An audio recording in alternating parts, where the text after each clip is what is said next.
The Dalai Lama's legacy, a pivotal battle for Tibet's spiritual future. As we approach the 90th birthday of the Dalai Lama this Sunday, we are not merely marking the milestone of a spiritual figure.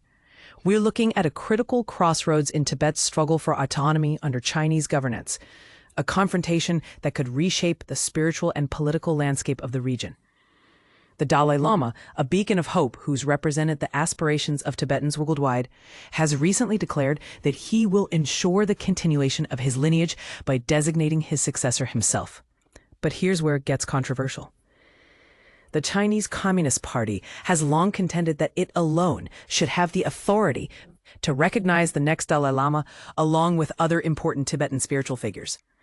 The state's involvement in the reincarnation process isn't just about spiritual authority, it also reflects an attempt to reinforce its control over Tibet's cultural and religious identity. This battle is not just about who leads a spiritual community, it's about who holds sway over a region's future. In his messages and teachings, the Dalai Lama has emphasized that his next reincarnation would ideally be born outside of China, encouraging his followers to remain steadfast in their spiritual faith that honors Tibetan traditions. Within China, however, the Communist Party has staked its claim, asserting that only it can select the next Dalai Lama.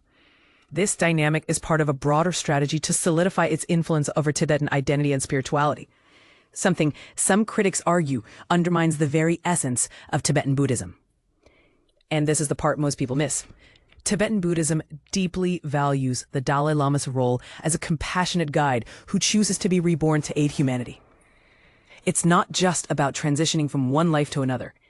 It's about a spiritual journey that maintains a profound connection to the welfare of sentient beings. When a new Dalai Lama is identified, it's akin to a spiritual odyssey, an event of immense significance that lies beyond mere political calculations. The search for a new Dalai Lama follows a sacred set of traditions, often incorporating spiritual signs, consultations with respected lamas, and even the consultation of oracles. It's a journey that can take years and spans across different regions like Mongolia and India, places that have historically contributed to this revered process. Controversy alert.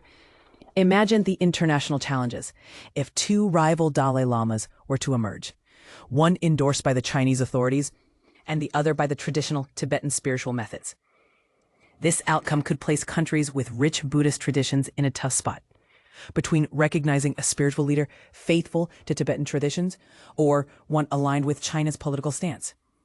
How do you think this complex reality will shape the future of not just Tibetan Buddhism, but also of the geopolitical landscape in the Himalayas? Share your thoughts and opinions on this profound dilemma in the comments below. The Dalai Lama has also laid out new foundations for sustaining the Tibetan spiritual and political institutions, fostering resilience even after his passing, by transferring his political responsibilities via an elected Tibetan leader in 2011. The Dalai Lama aimed to empower the Tibetan community to navigate their path independently, balancing correctly the spiritual and cultural heritage with a vision for a self-reliant democratic future.